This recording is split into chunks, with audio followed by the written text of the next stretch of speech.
despite what this may look like, I am not the series winner for the Falls Undateables. It's actually a microphone, so bear with me with that being there. But I have had a very unlucky life, ladies and gentlemen. It was sad, man. Well, maybe not quite that sad, but seriously, it's been strange, my life, ever since the day I was born. I came out of the woman in the bed next to my mum. It was strange. My dad, he looked down at me and went, Rover. Well, he'd always wanted a dog. He said to me, Rover, you'll go far. And I did. That night he locked me in the car at the age of 15 to London Euston.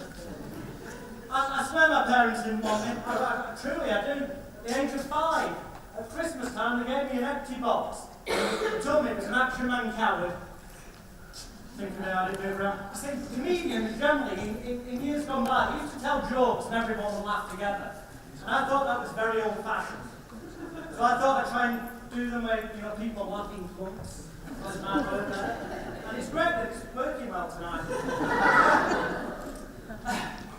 Well, seriously, it was a strange childhood, very sad as well. At the age of 6, I was left an orphan. I actually, at the age of 6, what did I want with an orphan? Around talking was funny. No, actually, it got worse than that. At the age of 7, I lost both my parents. What? Did you take her home, didn't you? No, seriously, I lost both my parents at the age of 7. What a card game that was. I've never played cards since. I'm scared of winning back, to be honest. School wasn't much better. But actually, there was one good time at school, only one. That was the age of 9. That was the teacher's pet. She kept me in a little cage in the corner. But then as we got older, school sports, I hated them. You might not guess, but I'm not exactly the best built low-con ladies. You might guess that. And I really hated football and rugby especially. But afterwards, when we got back in the shower, everyone laughed at my tackle. And I think that was about the age of 13, when I found out my penis and a Rubik's Cube have got a lot in common. The longer you play with them, the harder they get. And I'm sorry if I appear a little bit nervous up here on stage, ladies and gentlemen, but frankly I am. They say an audience can smell fear, especially if you shit yourself. We're finding the level. I was a bit worried because there's some kids in. Now, if there's any kids in, Simple Simon says, hands in the air. Simple Simon says, hands on your knees. Simple Simon says, fingers in your ears. What do you call a can of tuna fish on a lesbian's coffee table? Air freshener. So it's not that I don't like kids. I've only got one hand grenade and work out how best to group them together. They'll still work. I tell you what, I know what you're thinking, ladies. It's hard to believe these days looking like one of the undateables if this on the Facebook. I was very unlucky with the girls at school. Oh, I was. Sympathy's nice, thank you. No, I only had very few girlfriends, and I was always unlucky. I had a girlfriend once, she was half Swedish and half gypsy. She was up all night massaging my clothes pegs. And then there was a girl once, she was half English and half French. She don't shave under one arm. I remember very clearly at the age of 14, my dad walked into my bedroom, he said, son, and I found one of his magazines, like when he was out. He said, son, don't do that, you'll go blind. I said, Dad, I'm over here. He said, well, don't be reading that. I said, Dad, I'm not reading it, I'm just looking at the pictures. But that's when they decided to sit me down at home and teach me about the birds and the bees. Which they hadn't. The next day I went out, raped a seagull, got stung by a wasp. Oh, I was worried, I tell you, I thought I was pregnant for 3 weeks. Then he admitted the truth. My parents admitted the truth. They told me that the baby's delivered by the store. I said, in that case, Mum and Dad, who's up to the store? Ooh. Close your ears. Simple Simon says you never heard that. But you see, when I left school, things got even more bizarre. Fortunately, I did eventually lose my virginity, boys and girls. Ladies and gentlemen, oh, I did. I met a feminist prostitute. She insisted on paying half, which was good. She said to me one day, she said, do you want a blowjob? I said, well, only if it won't affect my dole money. And that's when I decided I needed to get a job. And I went to bed one night and had a dream. And I have a lot of strange dreams. Oh yes. One night I dreamed I was awake. Then I woke up and found I was asleep. Then there was the night I dreamed I was Alan Carr, the Channel 4 TV presenter. Mind you, it was my own fault. I fell asleep on the count bed. You know, some people say they drink coffee and they can't sleep. I'm the opposite. When I'm asleep, I just can't drink coffee. But I had a dream, and in this dream, I woke up in the morning, and when I woke up in the morning, I thought it was gone. I was wrong. It was Samantha. The curtains were drawn, but the furniture was real. And I walked up to the window, and I looked out the window, I looked to the left, and there was a heavy dew on the grass. He'd obviously got chucked out of the synagogue for swearing. And then I looked to the right, and there was a German shepherd shitting on the lawn. Fortunately, his animals were better behaved. And I turned to my girlfriend, and I said, can you call me a cab? She said, Jonathan, you're a cab. And in the end, the cab pulled up with a jerk, the jerk got out, and I got in. And I knew that my drive was going to be easy because she had a mattress strapped to her back. We were driving along and she was going, Then she stopped and she got a sore throat. But she got lost in this dream and she stopped and she got out of the car past the directions. And there was a farmer there digging his field. He was going, you, get downfield! And eventually he told us how to get there. We were on the way to the Splits Hotel. It's a little bit like the Ritz, except the food's not quite so good. But we arrived there and went to the door, and the man on the door asked for my name. I guess he didn't like his own.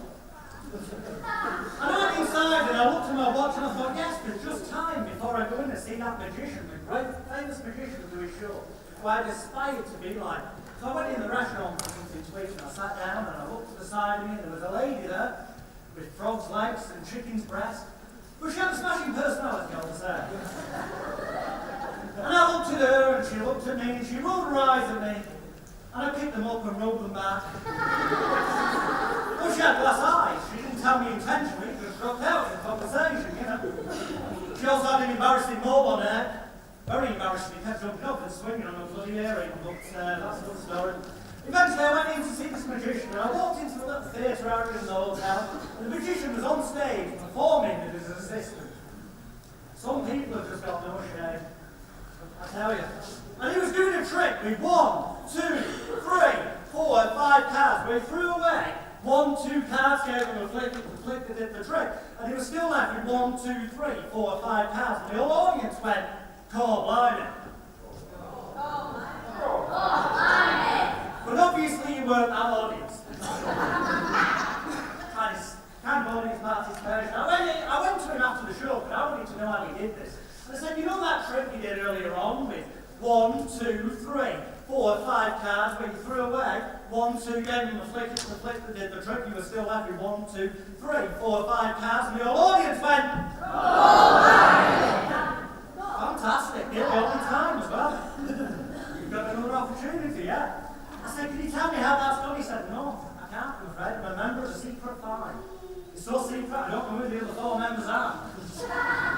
But he did tell me. He said 2 things. He said, number 1, if you can find out how the trick is done, we'll practice it somebody where nobody will see you. So when I eventually found out how to do it, I went to show 5. And he also said there's a magic shop just outside Manchester. So I went down to the magic shop and I knocked on the door. And the man answered the door in his pyjamas, which I thought was a silly place to keep the door. And I said to him, if you got that trick with 1, 2, 3, 4, 5 cards, where you throw away 1, 2 cards, and you flick it, does the trick, and you're still left with 3, 4, 5 cards, and the whole audience goes, he said no. And I looked at him and I thought, I knew there was something strange about this man. He had wooden legs but real feet. Apparently his shop set on fire once. Oh yes, the fire brigade saved the shop, but he was burnt to the floor. Tried to later on reassurance. He said he didn't have a leg to stand up. Yes. He said, no, we don't have that trick, but we do have a trick with 1, 2, 3, 4, 5 cards, where you throw away 1, 2, 3, 4, 5 cards, and you're left with 1, 2, drop one, as opposed to throwing away 1, 2, and being left with 1, 2, 3, 4, 5 cards, and the whole audience going, you warmed up, this is good, we're going to need a volunteering minute. So you see, ladies and gentlemen, it was my original intention tonight to come out here before I tried to read somebody's mind, to show you that trick using 1, 2, 3, 4, 5 cards. When you throw away 1, 2, give them a flick, it's the flick that does the trick, and you're still left with 1, 2, 3, 4, 5 cards. But I just couldn't find out how it was done. I thank you.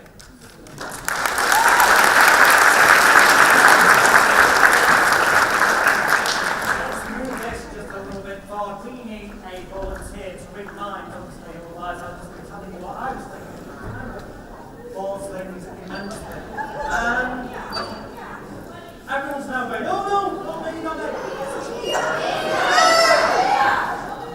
Right, sorry, it's no offense, we have to be over 18 for this health and safety. Can we get something different? Can we possibly scrap something from it? You know, every baby, you say that, you can run that door.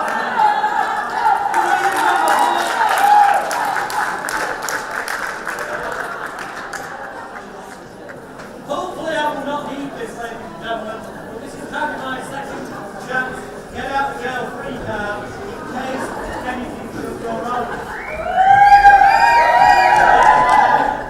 But you know, I'm going to give you a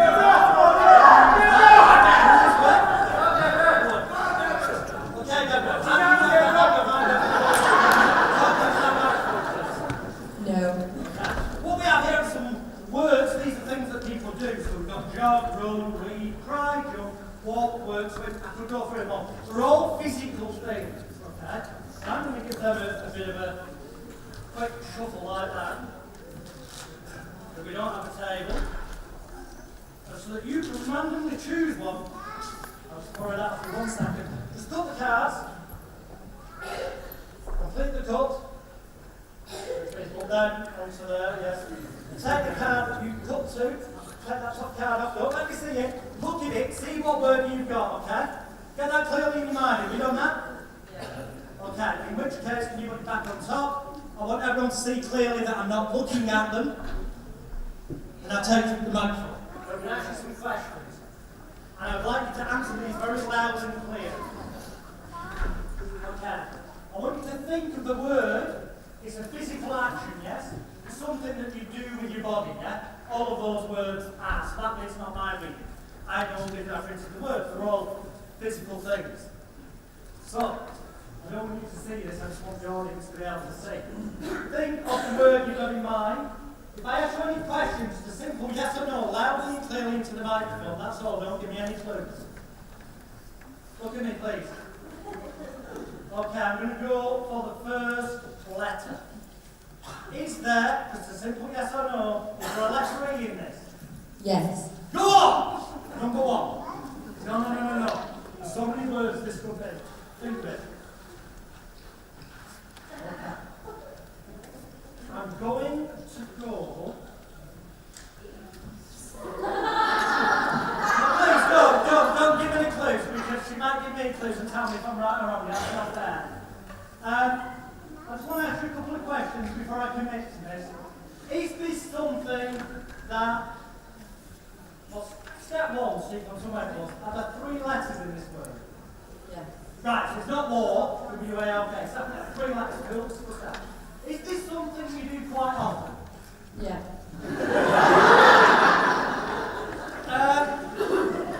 Every day? Yeah. What, more than once a day? Yeah. How many times over? About 3. When was the last time you did this thing without telling me what it is? Tea time. Would you use your nail for this at all? Yeah. Now, I'm not too sure about this. Alright, one more question. Is this something you do on your own or with friends? Both. Okay, one final question, my love. Is this something that we could do together after the show? Obviously, if I pay.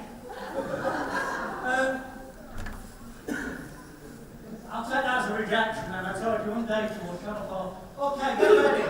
Here we go. Loud and clear on count of 3. Please tell everyone, and I'm going to commit to this.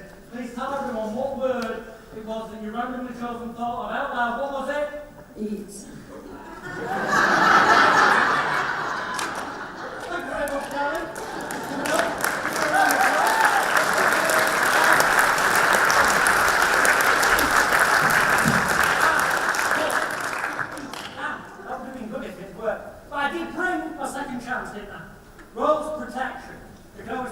practice saying my reading. Before the show, I had premonition. I enjoyed it so much it wore off. I had another. I made a prediction in this envelope. Ladies and gentlemen, unfortunately, we've been a little bit rushed tonight, but I've tried. I want the time. Just get rid of that. And I hope you've had some fun. But now my time is up and this short act is almost done. Now some things may not have gone quite right, not the wrong word, but nothing really tragic. But that's the chance one always takes when dabbling in magic. So now my friends, before I pack and disappear from sight, I'd like to wish you one and all. By the way, what was the word again? Eat? I'd like to wish you one and all, ladies and gentlemen, you've been a wonderful audience. The word was eat. My name's Jonathan Royle. Let's say please for Jonathan Royle.